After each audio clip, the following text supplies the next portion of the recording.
사무엘 하 말씀 이제 그 마지막이 얼마 안 남았습니다. 그렇죠?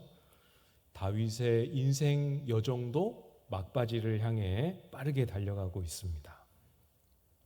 다윗의 생을 이렇게 분위기를 보면 다윗의 생을 이제 마감하고 정리하는 인상을 받게 됩니다. 다윗의 생의 후반부를 이렇게 보면서 다윗을 통하여 하나님이 이스라엘에게 주신 평강과 승리, 이것이 감사하고 기쁜 일이기는 하지만 과연 이것이 어디서 왔는가? 누가 우리에게 주셨는가? 성경은 분명하게 우리에게 또 다시 확인시켜 주시고 말씀해 주시죠. 다윗이 아니고, 다윗이 자신의 역할을 잘 감당한 한 면은 있지만 다윗이 아니라 하나님이 하신 일이다 말씀하고 계십니다. 그래서 오늘 본문은 아주 이례적으로 다윗과 이스라엘의 역사를 기록하는 그 사이에 시편 말씀을 이렇게 넣어 주셨지요. 시편 18편에 기록된 시편과 거의 똑같은 찬송입니다. 그래서 이 시편을 이 사이에 넣어 주심으로 중간에 멈추어 서서 우리 하나님이 누구신지, 이스라엘을 지금까지 인도하신 분은 우리의 하나님 어떤 분이신지를 우리에게 보여주고 계시죠. 1절 말씀에 보시면 여호와께서 다윗을 모든 원수의 손과 사울의 손에서 구원하신 그날에 다윗이 이 노래의 말씀으로 여호와께 아뢰어. 이 노래의 말씀으로 여호와께 아뢰었습니다. 한글 번역에는 여호와께 아뢰었다 이렇게 번역을 해서 기록했지요. 한글 특성상 이렇게밖에 번역할 수가 없을 것 같기는 합니다. 그렇지만 사실 원문은 조금 의미가 달라요. 원문에는 이 여호와께 아뢰었다 할 때 여호와께라고 번역된 이 단어가 여호와께라고도 의미할 수도 있지만 여호와를 위하여 이렇게도 번역할 수 있는 두 가지로 다 쓰이는 단어입니다. 다윗은 하나님께 아뢰며 찬송하고 있습니다. 그렇죠? 이 찬송의 대상이 하나님이지만 또 한편으로 다윗은 하나님을 위하여 찬송하고 고백하고 있다라는 사실이죠. 나의 만족, 나의 유익을 위한 노래가 아닙니다. 뒤에 가면서 우리가 확인하게 되었지만 자기의 삶을 다 들여서 하나님께 만들어 드리는 노래이지요. 곳곳에 다윗의 삶을 다 드렸기 때문에 곳곳에 다윗의 아픔의 흔적이 그대로 묻어나지만 하나님이 그럼에도 불구하고 하나님은 정말 믿을 만한 분이다. 그럼에도 불구하고 우리 하나님은 정말 찬송 받으실 하나님이시다라는 사실을 자기 삶을 들여서 경험하고 고백하고 찬송하고 있습니다. 어떤 하나님을 고백하고 있는지 우리가 또 살펴봐야겠지요. 2절 3절 말씀을 보시면 이르되 여호와는 나의 반석이시요 나의 요새시요 나를 위하여 나를 건지시는 자시요 내가 피할 나의 반석의 하나님이시요 나의 방패시요 나의 구원의 뿌리시요 나의 높은 망대시요 그에게 피할 나의 피난처시요 나의 구원자시라 나를 폭력에서 구원하셨도다. 익숙하시죠? 우리가 찬송에서도 많이 만났던 고백들입니다. 하나님은 다윗에게 있어서 반석이시고 요새이셨습니다. 바위이기도 하셨고 건지시는 자이기도 하셨습니다. 피할 반석이요 방패요 구원의 뿌리요 높은 망대이셨습니다.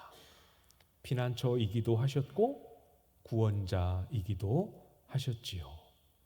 쭉 제가 이 다윗이 고백했던 내용을 쭉 읊어드렸습니다. 대부분 전쟁 용어이거나 또는 전쟁 상황을 연상하게 할 만한 단어들이 많이 있지요. 이미 다윗은 그 오랜 인생의 여정을 고난 가운데 지나오면서 만들었던 고백입니다. 하나하나가 고난의 흔적이 고스란히 드러나는 고백들이지요. 그렇지만 우리에게 주어질 때는 다 완성된, 고난을 다 지나고 아픔과 두려움도 다 지나고 하나님의 구원의 은혜를 다 경험하고 난 후에 완성된 고백으로 만들어진 이 형태로 우리에게 주어졌기 때문에 우리가 읽고 묵상하기에는 조금 덜 어려울 수 있습니다. 그렇지만 우리가 이 시편을 또 이 찬송을 꼼꼼히 살펴보면서 이 고백이 실제로 만들어졌던 그 현장에 들어가 보면 이것이 결코 쉬운 게 아니구나 하는 것을 우리는 경험하게 되지요. 말이 어렵다, 단어 뜻이 어렵다, 그런 의미가 아닌 건 아시겠지요? 어떤 의미에서 어려움이겠습니까? 정말로 우리의 삶의 현실에 딱 들어갔을 때 문자 그대로, 말 그대로 하나님만을, 나를 의지하지 않고 나의 환경을 의지하지 않고 말 그대로 하나님만을 의지할 때 할 수 있는 고백이기 때문에 우리에게 어려울 수 있다라는 뜻입니다. 여호와가 나의 반석이시고 요새이시고 피난처가 되시는 기쁨, 이걸 알려면 먼저 나를 의지하는, 내가 나의 반석이 되어 있고 내가 나의 요새가 되어 있는 것들이 드러나고 내려놓아져야 합니다. 나를 의지하는 것, 내가 의지하고 있는 다른 환경이나 조건들, 이걸 붙드는 마음이 깨지고 부서져야 하는 것이지요. 이렇게 새벽에 기도를 하다 보면 저도 하나님을 여러 가지 제가 드리고 싶은 고백을 담아서 하나님, 아버지, 하나님은 저에게 이러이러하신 분이십니다, 이렇게 고백하면서 기도합니다. 근데 그렇게 고백을 하지만 어떤 문득문득 저의 기도와 마음을 이렇게 되짚어 보면 하나님을 나의 반석 삼고 소망 삼고 위로 삼는 그 믿음을 놓치는 순간이, 기도하고 있는 중에도 그 믿음을 놓치는 순간이 참 많다, 이걸 많이 느끼게 됩니다. 처음에는 그냥 기도를 열심히 하는 그 자체에 마음을 다 쏟지만 하면 할수록 이게 놓치고 있는 때가 많구나 하는 것을 느끼게 돼요. 하나님을 부정한다거나 의심한다는 뜻이 아니죠. 기도를 못하거나 기도를 안 한다는 뜻도 아닙니다.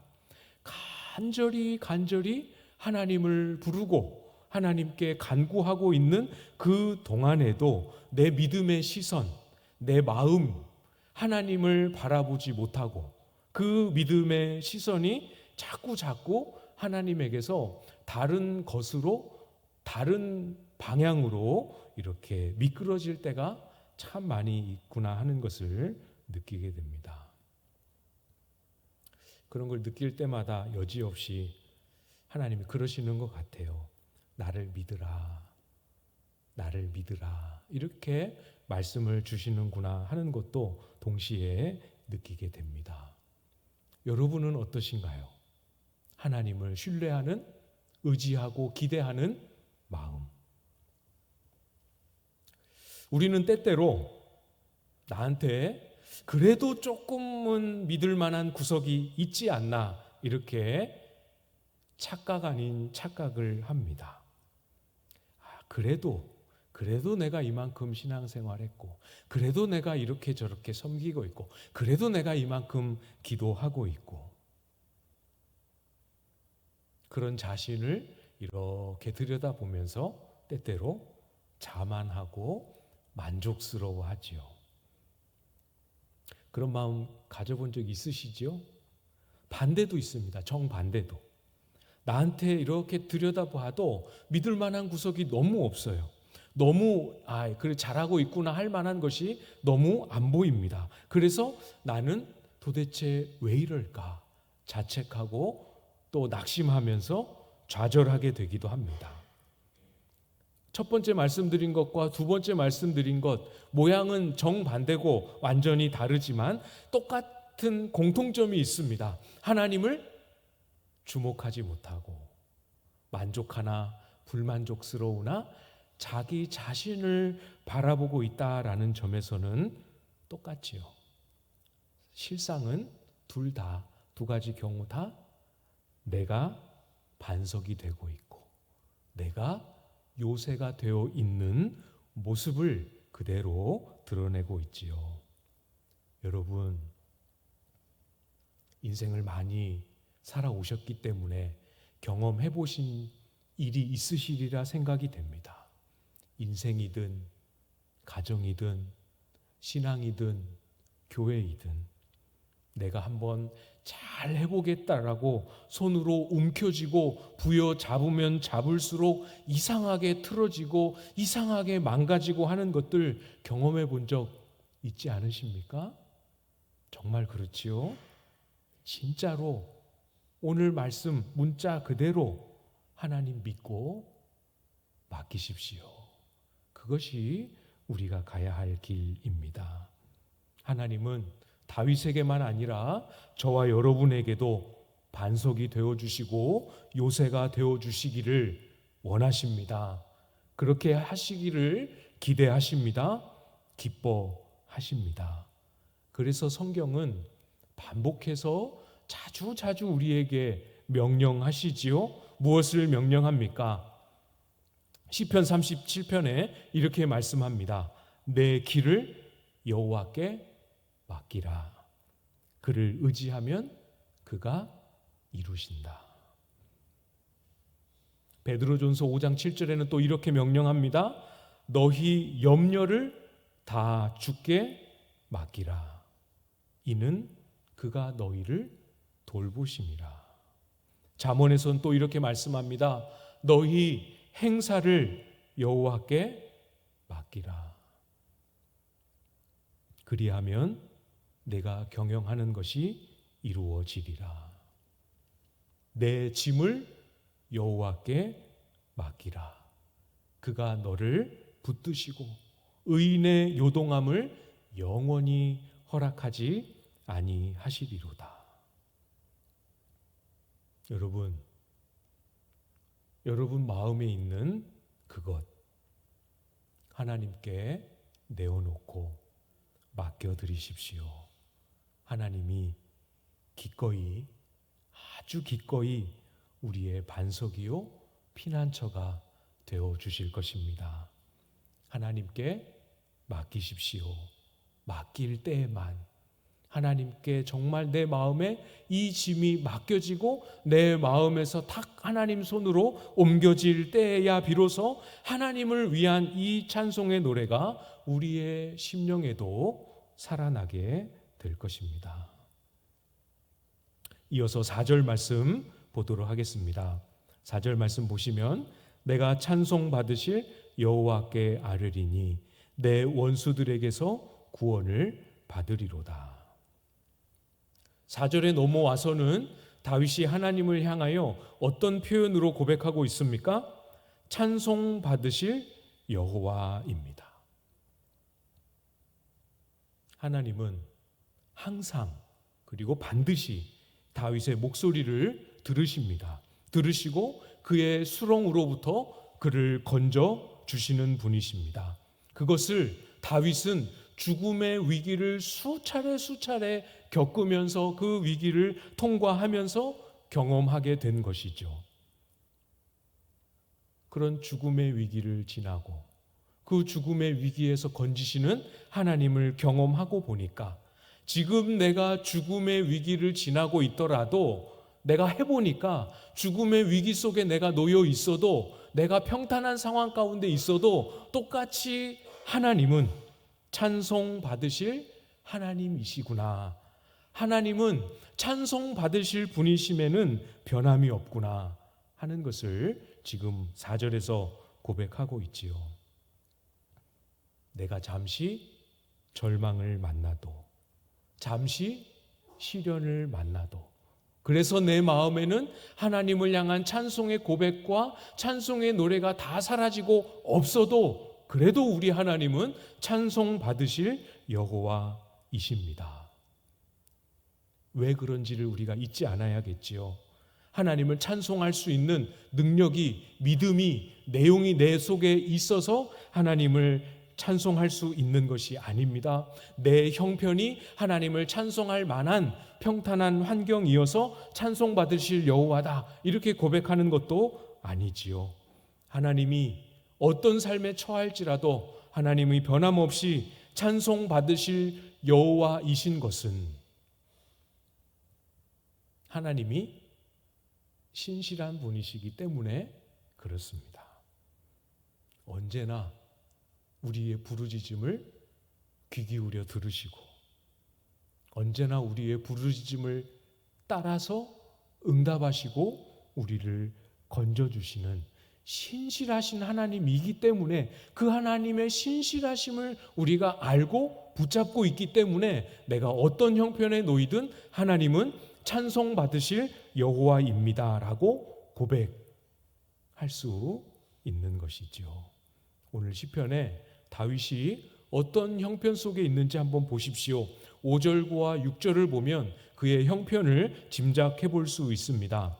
5절 6절 보시면 사망의 물결이 나를 애우고 불의의 창수가 나를 두렵게 하였으며 수월의 줄이 나를 두르고 사망의 올무가 내게 이르렀도다. 5절에서는 사망의 물결이 나를 애우고 이렇게 고백합니다. 이 물결이 정말로 잔잔하게 흐르는 그런 물결이 아니고 이렇게 파도가 거세게 쳐서 파도가 부딪히는 게 무엇이든 망가뜨리고 부서뜨릴 만큼 거센 파도, 그런 의미의 단어입니다. 그러니까 지금 5절에서 고백하는 이 사망의 물결은 사망이 파도처럼 밀려와서 어떤 힘을 써도 그 사망의 물결을 저항하거나 맞설 수 없음을 고백하는 겁니다. 사람의 힘으로 견뎌낼 수 없습니다. 죽음의 위협과 공포가 그렇게 다윗을 엄습했다 하는 것이지요. 사람의 정신력으로도 사람의 체력으로도 전투력으로도 해결할 수 없는 수준입니다. 그래도 다행인 것은 5절에서는 그 사망의 물결과 불의의 창수가 어떻게 했다고 기록합니까? 나를 두렵게 했다. 5절은 그 상황들로부터 다윗이 두려움을 얻었습니다. 그러나 6절은 어떻게 됩니까? 두려움이 문제가 아니고 수월의 줄이 나를 둘렀다. 이렇게 고백합니다. 죽음이 나를 결박했다라는 표현이에요. 이게 이제 찬송이고 노래이고 시이기 때문에 좀 덜 와닿으실 수도 있을 것 같아요. 이렇게 생각해 보면 쉬울 것 같습니다. 다윗이 하나님을 나의 반석이요 나의 요새시오 이렇게 고백을 했잖아요. 이 반석은 그냥 넓은 돌 그런 뜻이 아니고 매우 가파른 낭떠러지와 같은 절벽이라는 단어입니다. 그러니까 하나님이 나의 반석이시다라는 말은 그 반석 어딘가에 숨어 있으면 너무 가파르고 위험해서 적들이 나에게 접근하지 못한다 그런 뜻이에요. 요새는 그런 절벽들로 이렇게 이루어진 높은 지대, 그래서 거기에 올라가 있으면 마찬가지로 어디든 다 절벽으로 이루어졌기 때문에 적들이 쉽게 공격해 오지 못하는 곳입니다. 반석이든 요새든 사실 이렇게 편안하고 안락한 환경은 아니지요. 그렇죠? 불편하기도 하고 두렵기도 하지만 그래도 은신할 수 있습니다. 적의 위협으로부터 목숨은 지켜낼 수 있어요. 그런데 보통 이런 지형에서는 적들이 쫓아오기를 포기할 줄 알았는데 다릅니다. 적들이 온갖 방법을 다 동원해서 그 절벽을 기어 오릅니다. 절벽을 타고 오르는 소리가 막 들려옵니다. 요새에 숨어 있는데 적들이 가까워오는 소리가 들리고 점점 크게 들립니다. 그 요새 절벽을 타고 넘어오는 적들의 모습이 보이기 시작합니다. 그러면 이제 아무것도 안 남아 있어요. 절벽으로 숨었는데 그 절벽을 넘어왔으니 적들과 나의 사이에는 아무것도 막힌 것이 없습니다. 수월의 줄이 나를 둘렀다. 죽음이 나를 결박했다. 이제 나에게 남은 것은 적들이 나를 발견하는 것, 그거밖에 남지 않았다. 그런 뜻이지요. 그 순간에는 나를 지켜줄 거라 여겼던 절벽도, 반석도, 요새도 나를 지켜주지 못했습니다. 반드시 다윗의 생명을 빼앗고야 말리라 했던 적들의 강한 의지 앞에서 천혜의 요새도 다윗을 보호해 주지 못했습니다. 그때 이제 죽는구나, 이제 끝이 나는구나 하는 그때 하나님의 손이 나타나 다윗을 도우시고 다윗을 건져주십니다. 요새도 보호해 주지 못하고 또 반석도 방패도 높은 망루도 그 어떤 것도 나를 온전히 지켜주지 못했는데 하나님이 그때 나타나셔서 하나님이 직접 요새가 되어주시고 반석이 되어주시고 나의 피난처가 되어주셔서 나를 살려주신 겁니다. 그렇지요. 사랑하는 여러분, 정말 그렇습니다. 이 땅에는 정말 우리의 완전한 도움이라는 것은 없습니다.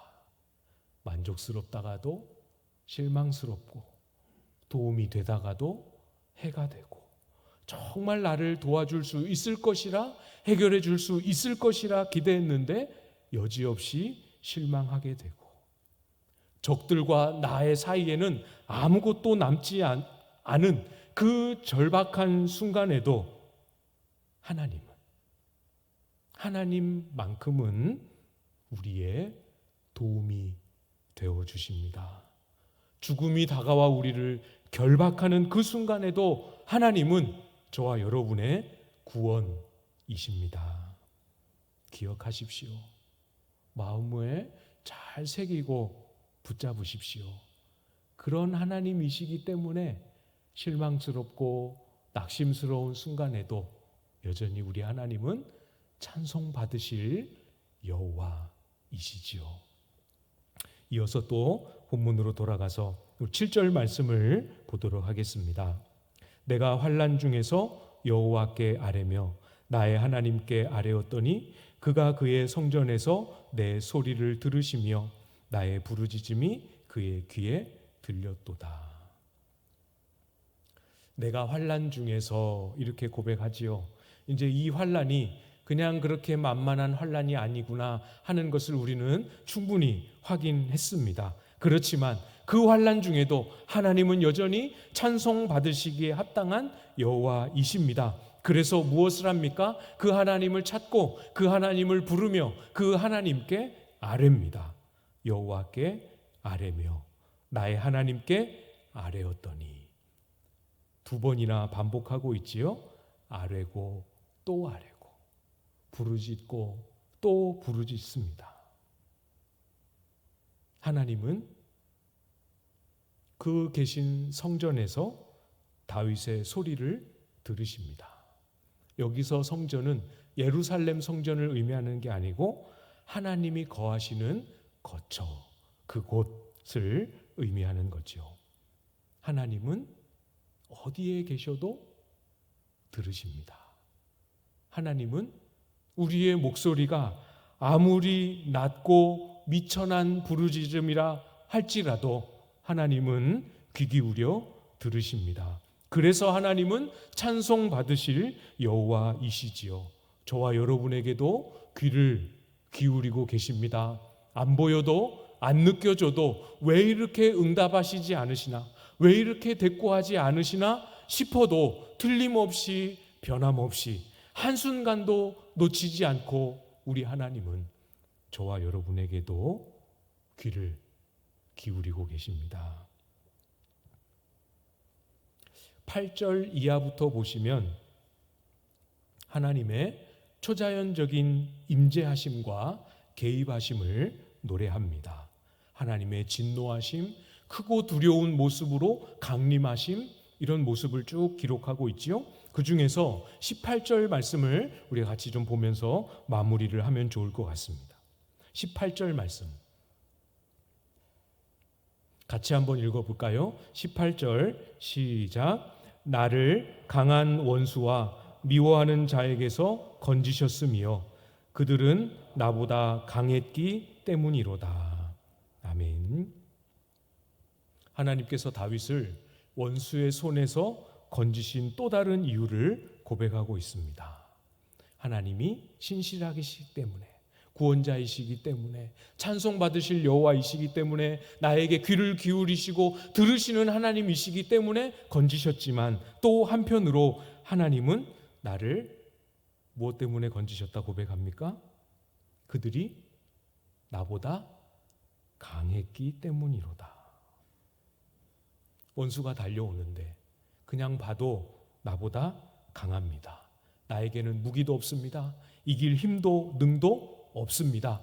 모든 면에서 봐도 원수는 나보다 강합니다. 그래서 그 원수가 달려오는 면전에서 우리가 할 수 있는 것은 아무것도 없지요. 우리가 할 수 있는 것은 정말 무력하게 하나님을 기억할 수밖에 없고, 우리가 할 수 있는 것은 하나님을 찾을 수밖에 없고, 예배 시간에 하나님에 관하여 들었던 그 말씀을 애써 기억을 더듬어 떠올릴 수밖에 없고, 그 하나님 앞에 유창하지 못하지만 하나님 살려주십시오, 하나님 도와주십시오, 하나님 건져주십시오, 이렇게 투박한 외마디 외침밖에 할 수 없지만, 하나님은 그 원수가, 그 현실과 상황이 나보다 강하다는 이유만으로도 하나님은 저와 여러분을 건져주십니다.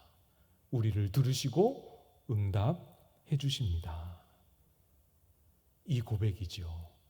하나님, 저로서는 안 됩니다. 내 힘으로 안 됩니다. 저는 하나님밖에 없습니다. 하나님이 듣지 않으시면, 하나님이 손을 내밀지 않으시면, 하나님이 그 얼굴을 비춰주지 아니하시면 나에게는 아무것도 없습니다. 이 고백, 정말 하나님밖에 없다 하는 이 고백을 들으시고, 이 고백을 하나님은 기뻐하십니다. 오늘 기도할 때 이 고백을 담아 정말 하나님밖에 없는 그 마음으로 주님 앞에 우리가 같이 힘써 나아갈 수 있기를 기대합니다. 우리의 마음에, 내 마음을 계속해서 옥죄고 있는 내 마음의 원수, 내 마음의 대적들, 나보다 강해서 내 힘으로는 도저히 손쓸 수 없는 상황과 환경들, 그것이 무엇이라 할지라도 그럼에도 불구하고 모든 것 내가 하나님께 맡기리라 고백하실 수 있기를 바랍니다. 그럼에도 불구하고 찬송 받으실 여호와께 나는 아뢰리라 고백하며 주님의 구원을 바라보실 수 있기를 바랍니다. 주님께 맡기고 주님을 의지할 때 우리를 들으시고 우리의 피난처와 요새가 되어주시는 하나님의 은혜로 사는 저와 여러분들 다 되실 수 있기를 주님의 이름으로 축복합니다.